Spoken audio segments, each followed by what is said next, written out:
Krišna Prasthaya Putale Srimate Bhaktivedanta Swami Namane Namaste Saraswati Deve Gaurvani Pracharane Nirvishesha Shunyavadi Paskatya Desatarne Om Agyana Tivarandasya Gananjana Salakaya Chaksur Militam Yena Tasmai Shri Gurave Namaha Shri Chaitanya Manobhishtam Stapitam Yena Bhutale Swayam Rupa Kadamayam Yadati Swapadantikam Bandeham Shigro Shiyuta Parakamalam Shigaram Vaishnavamscha Shirupam Sagrajatam Sahagana Raganatam Vitam Tam Sajivam Sadvaitam Sabadutam Vrijana Saitam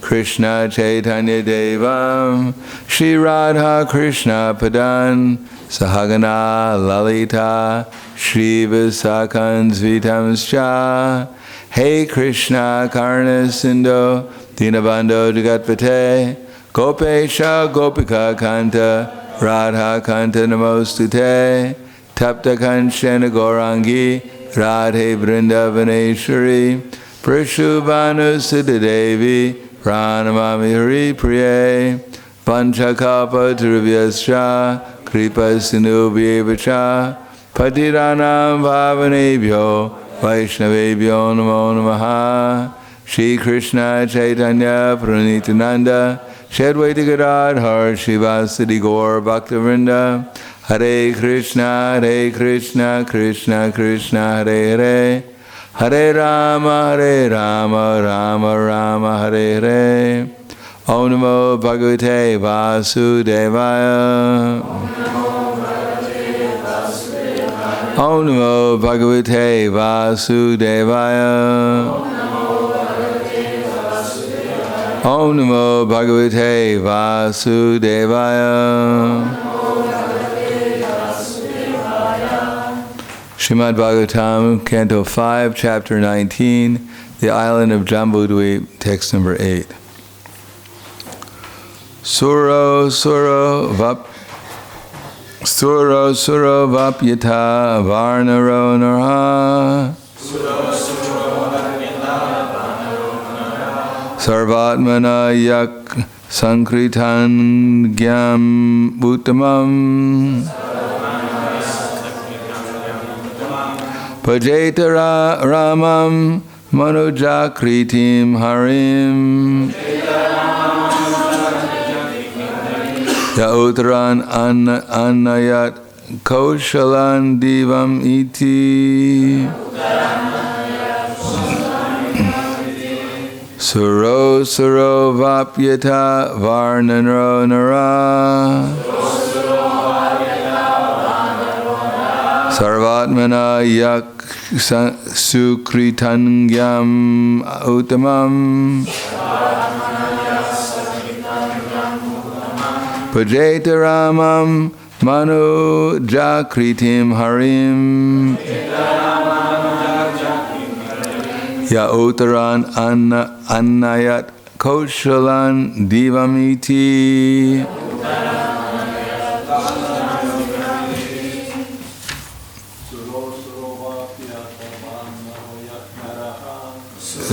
Suro Vapyata Vanaro Nara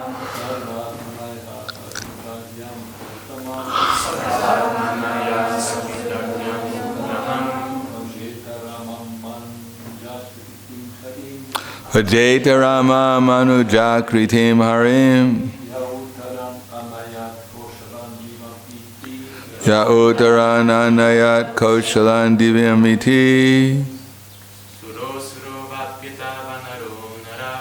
Suro Vapyata Varna Nara Sarvatmana Yak Sarkitam Uttamam Vajeta Rama Manu Jakritim Harim Ya Uttaran Annayat Kaushalan Divamiti. Ladies,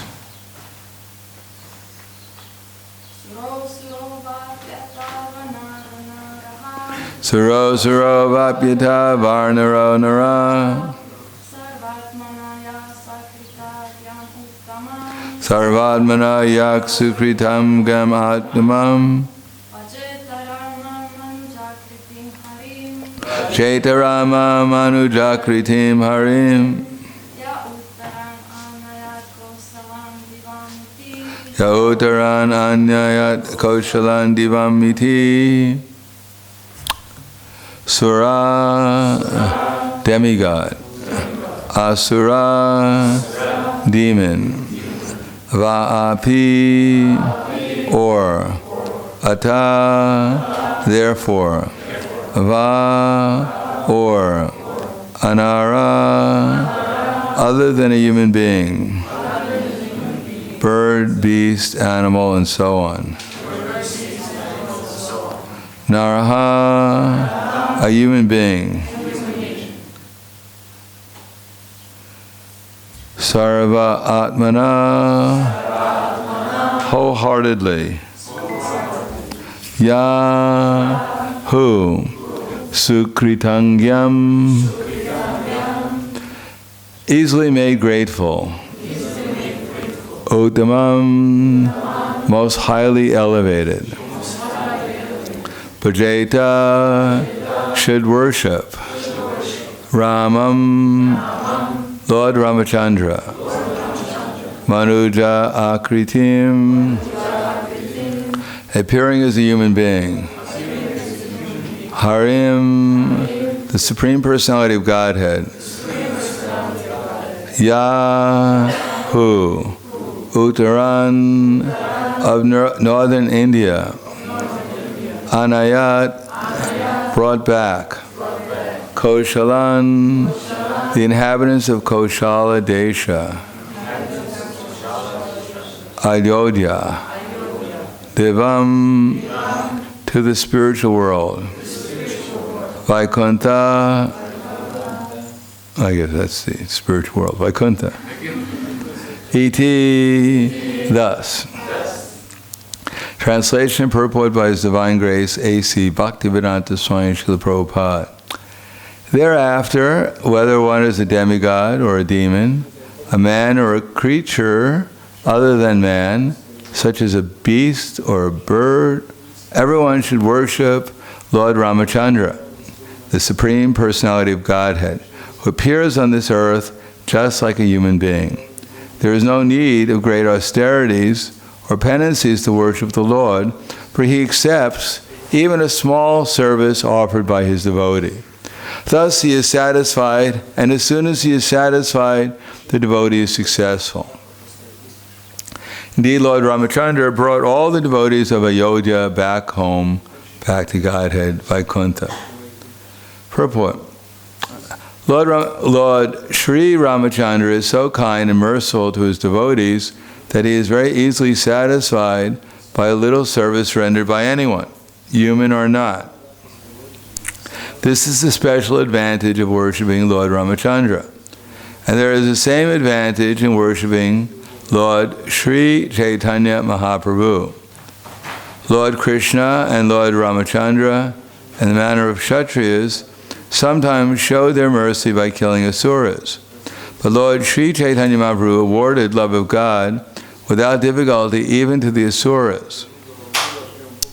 All the incarnations of the Supreme Personality of Godhead, but especially Lord Ramachandra, Lord Krišna, and later Lord Sri Chaitanya Mahaprabhu, delivered many of the living entities present before them, indeed almost all of them.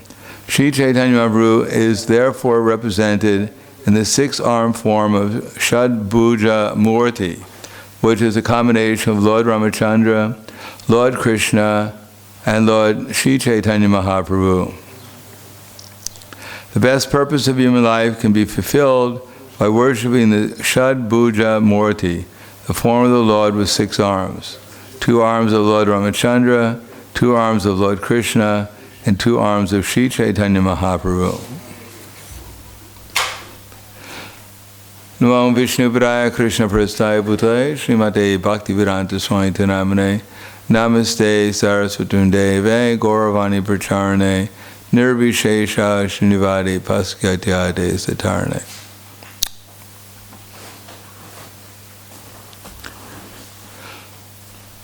It's mentioned here that Krishna accepts even a little bit of service rendered by the devotee.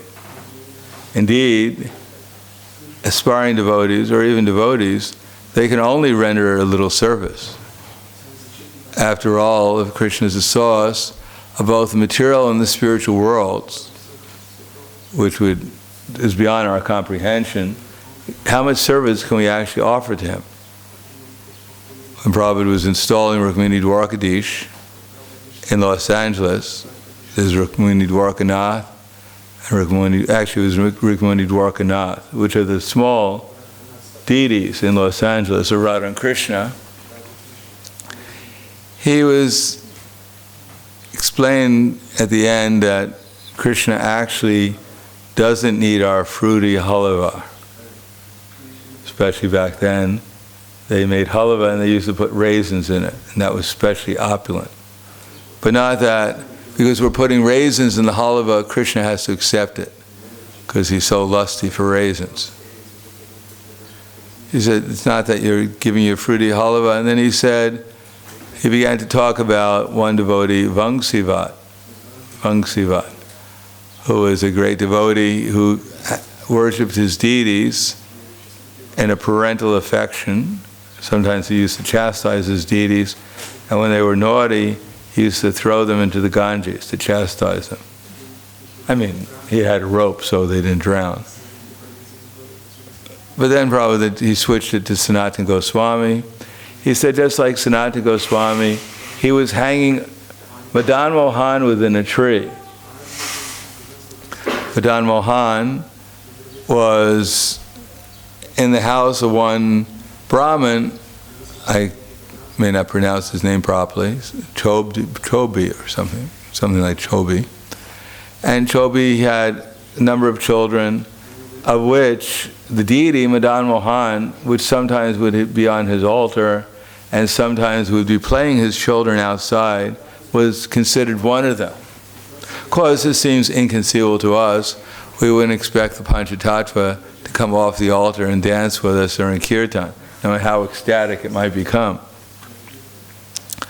But in Vrindavan at that time, people were spiritually advanced, and it didn't seem unusual to this particular Brahmin that sometimes Madan Mohan would be his deity, and sometimes he act like his son and play with his other children. One day, Sanatana Goswami, who was doing Madhukari, who was going around Vrindavan to get his maintenance. Vrindavan was not full of shops, Loy Bazaar, and you couldn't go to Loy Bazaar and go to the sweet shop and buy some sweets and bring them back. It was full of tigers and monkeys, and it was a jungle. But there were some people living there, and some people were worshipping Krishna there. Sanatana Goswami, he would go and do Madhukari. Madhu means bee. So instead of getting one's meal at one house, you go to a number of houses and they give you a little bit of food in each one. So that time, there was no elaborate arrangements for cooking in Vrindavan. There were no houses, practically speaking. People were living in huts, and their meals were principally, you take some you get some wheat somehow or another, get some wheat and grind it, and then make some rough dough and throw it into a fire. You make it into a ball and just throw it into the fire, and hopefully part of it would get cooked in the fire. A lot of it would probably get burned, and you have to take the burned part off. And some of it would be cooked, and some of it would probably be still raw, but that was called a roti. There was no ghee that you put on the roti either. It was rather austere. Sanatana Goswami would go and he'd beg a roti or two from the householders, and he'd bring it back, and that's what he ate. So this time he was doing Madhukari. He went around Vrindavan, and he came upon this house where this Brahmin Chobi was living, and he saw his children, and he saw Madan Mohan playing with him. So Madan Mohan recognized that this is my great devotee, Sanatana Goswami, and he requested Chobi to let him go and live with Madan Mohan. Because Chobi was quite attached to Madan Mohan. He didn't want him to go, but Madan Mohan said, you have so many children, he has no children, so let me go and live with him. Madan Mohan usually gets his way, and as usual, he got his way. And although Sanatana Goswami cautioned him that if you go and live with me, it may not be a first-class accommodation. It's not a 5-star hotel. You might be a little disappointed. He said, no, it's your love for me, your affection is sufficient. I'll settle for any kind of accommodation. Lo and behold, when he got to Sanatana Goswami's residence, he discovered that Sanatana Goswami didn't have a residence. He was living underneath a tree. And Madan Mohan's residence now became one of the branches of the tree. So this was unexpected. And Sanatana Goswami would offer him whatever he collected in the form of cooked or burnt rotis from the fire. After some days, Madan Mohan became a little anxious, and he noted that all he was getting were these burnt rotis, and there's nothing else to eat. So he questioned Madan Mohan. He said, can't you give me something else to eat? Can't you give me a little salt at least with a dry chapati, this burnt chapati or burnt roti? So Sanatana Goswami said, my dear Madan Mohan, that now you're asking for some salt, which I don't have. He said, the next thing you're going to ask for is sweets. So I'm an old man, I can hardly move. Whatever I get, I offer it to you. So kindly accept. And then Srila Prabhupada started to chuckle. He said, therefore, Madan Mohan had to eat. And then Prabhupada said, but what is your love? What is the offer? What is your value? And what is the value of the things that you have? It is actually nothing. The real thing is bhakti. That Krishna kindly take, I have no devotion, I'm rotten and I'm fallen, and then Prabhupada started to cry, but I brought this to you. That will do, Prabhupada said. Don't be puffed up. Always remember you're dealing with Krishna. So Krishna, who's in every atom, in every universe, of which there are so many universes, is compared to one mustard seeds in a big bag of mustard seeds, which is only a small fraction of the spiritual world, where Krishna has unlimited relationships there, with unlimited pure devotees. That same person we're trying to offer something to. So however big it may seem to us in this material world, ultimately the only thing we have to offer is some material energy. What appears to us to be material energy, made out of earth and water and fire and air and ether, combined together in different forms. So we may be very proud of our offering, but there's a Supreme Lord who can actually, it's His energy. He knows the nature of His energy. Therefore, it's actually insignificant, because He Himself has manifested that energy. When Brahma stole the cows, the calves, the cowherd boys from Krishna while they were taking lunch, then Krishna was able to manifest unlimited calves and cows and cowherd boys, exactly as they were appearing before Brahma. Now, there wasn't one or two cowherd boys, according to the Chaitanya Charitamrita. There were Sankhya, Padma, etc., etc., which means 100,000 times 10 times 10 times 10 times 10. A lot of cowherd boys and calves. And Krishna was able to duplicate them, and there was no problem. Krishna was not schizophrenic, trying to figure out, who am I? Who is this cowherd woman? What's my name now? I can't remember. So many people I've expanded into. It's getting confusing. Krishna is able to maintain all his forms as cowherd boys and perfectly replicate their mannerisms, their speech, their activities for a whole year with no problem. Therefore, whatever we have to give to Krishna is quite insignificant. Krishna can manifest unlimitedly more than we can imagine, what to speak of our little offerings to him. But if there's some love, then Krishna becomes attracted to it. That Krishna is the rasaraj. Even a small amount of love, he relishes. So, for ourselves, we're not about to offer anything ecstatically to Krishna, out of ecstatic love, because we hardly even know Krishna. As Prabhupada once said, one of the problems of the Hare Krishna movement is that the devotees in the Hare Krishna movement don't believe in Krishna. So we're trying to come to the platform of developing some actual consciousness of Krishna, because if we become conscious of Krishna, then our actual belief in Krishna will increase. Belief in Krishna also means as we become conscious of Krishna, we become conscious of how his material nature works, who we actually are, and everything else. As it says in the Bhagavad Gita, Gyanena tutad agyanam, yesham nashitam atmanaha, tesham adityavad jnanam, prakashiti tatparam. One, however, who is enlightened with the knowledge by which nescience is destroyed, then his knowledge reveals everything, just like the sun lights up everything in the daytime. When we actually become conscious of Krishna, then everything is gradually revealed. As much as Krishna reveals himself to us, everything is revealed also. So if we're not constantly seeing Krishna's form before us, then maybe we should see, or if we're not seeing Krishna's form regularly before us, then it's quite doubtful that we actually have much consciousness of what's really going on.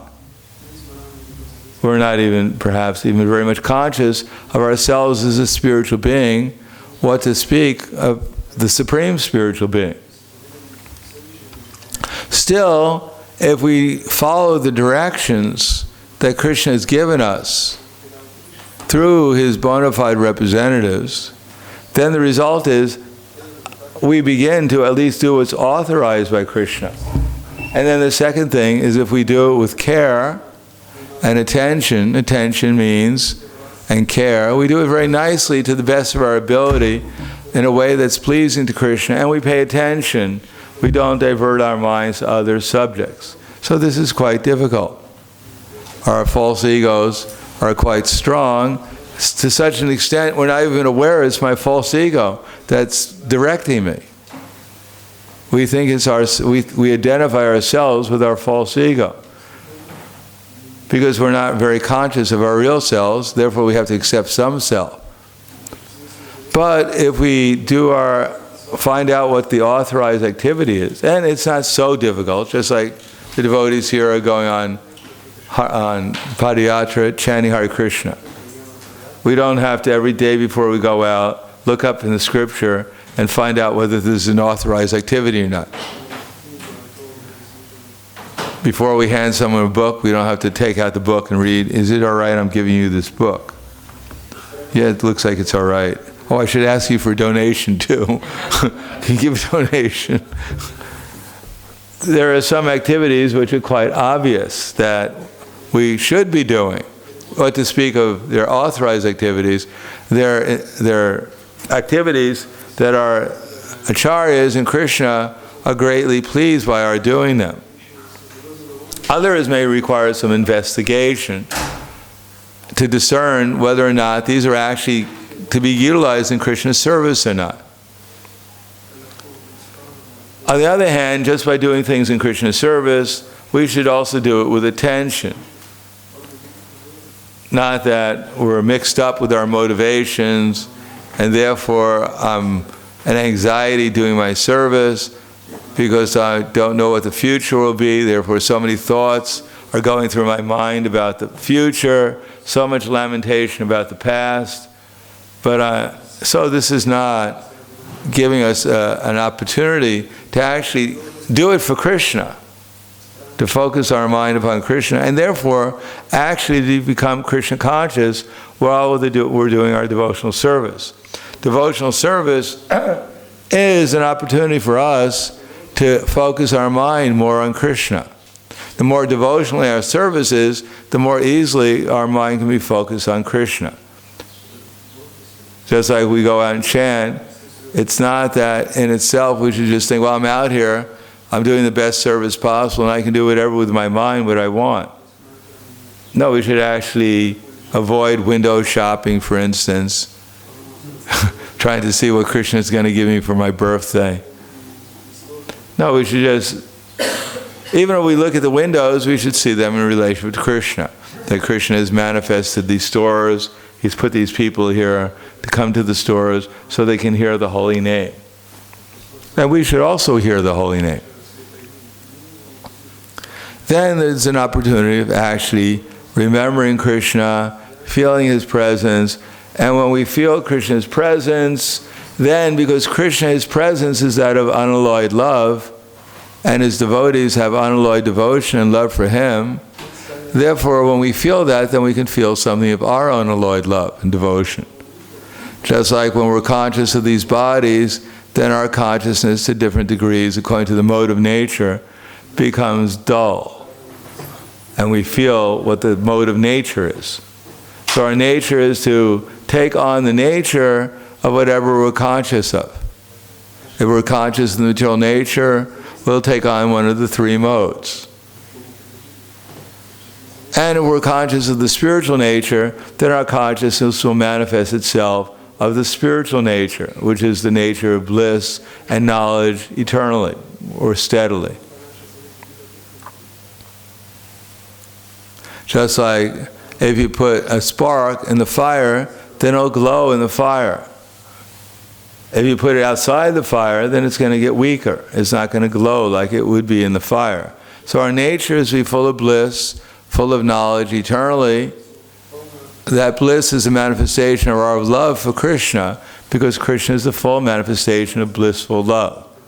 And Srimati Radharani is the expansion of that blissful love, completely, in devotion. So when we're in contact with them through the process of devotion, through the authorized methods given by our acharyas, then our natural nature will be experienced, and we can feel some actual awareness and love for Krishna and his devotees. Then what will be the manifestation? Then we'll do our service with more care and attention, because that's the method by which we can experience Krishna's presence more, and experience more love and devotion, more ecstasy, more transcendental pleasure, more consciousness of reality. Therefore, what we're supposed to be hearing from our philosophy is how to increase our steadiness and our enthusiasm for our service to Krishna. Then the more we do that, then Krishna gives us intelligence. What kind of intelligence? By which we can increase our steadiness and our devotion to Krishna even more. And when Krishna sees our steadiness and devotion increasing, he becomes especially pleased, and then he reveals himself, and in the ecstasy of experiencing Krishna, then everything is revealed, like the sun lights up everything in the daytime. So Lord Ramachandra showed us how to manifest an ideal kingdom, because the background of Krishna consciousness has to be some kind of stable material circumstances for most people. We cannot develop Krishna consciousness in the midst of chaos, generally speaking. And Lord Krishna showed us what our goal is, and Lord Chaitanya Mahaprabhu showed us how to get to our goal. So therefore it's mentioned here that we worship Shad-Bhuj, because these incarnations especially help us make progress towards going back to the spiritual world, or back to our spiritual consciousness again, or our relationship with Krishna and his devotees in pure devotional service. So, I'll stop there. Any questions? Yes?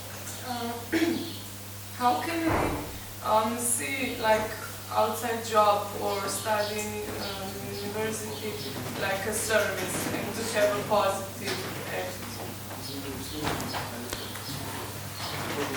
Well, studying at the university, well, it depends why we're doing it. If we're doing it actually because it's authorized and it's meant to somehow or another, it may be because we have no other choice, that's one thing.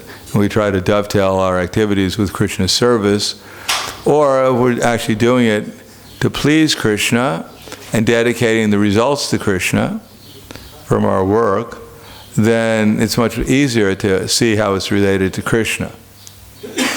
So there may be varieties of religion, reasons, but ultimately we have to try to see how what I'm doing will be service to Krishna's movement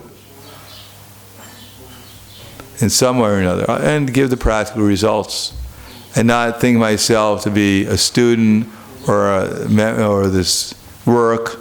One should think oneself to be Krishna's servant and see how to serve Krishna in the midst of this particular activity. Anything else? Yes. So in the purport was mentioned how Krishna delivered almost everyone whom he met. We weren't members. So how is it possible that people who met Krishna but didn't? Because they didn't meet Krishna. They, just like every day we see the deities, and so many people see the deities, but if they don't know, if they're not in the mood of devotion, then the deity doesn't reveal himself, or the deity only reveal himself or themselves in proportion to their devotion. So similarly with Krishna, when he walked in to fight against the wrestlers after killing Kulyavapita, then everyone saw Krishna differently, according to their relationship with him. The members of the Vrishni dynasty saw him as the most illustrious ancestor. Mother Jasoda, Nanda Maharaj, or at least, I don't know, Vasudeva and Devaki saw him as the most beloved child. The yogi saw him as the super soul. The foolish and unintelligent saw him as a fool and unintelligent. And Kamsa saw him as death personified. The wrestlers saw him as a thunderbolt. So everyone saw him differently. According to their mentality, Krishna revealed himself.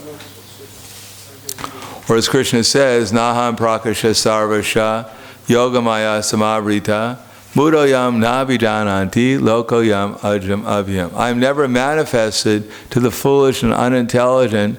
To them I am covered by my creative potency, yogamaya, and so the deluded world knows me not, who am unborn and inexhaustible. So we may imagine that people were seeing Krishna, but actually they weren't actually seeing Krishna. They were seeing their own imaginations, who they thought was Krishna.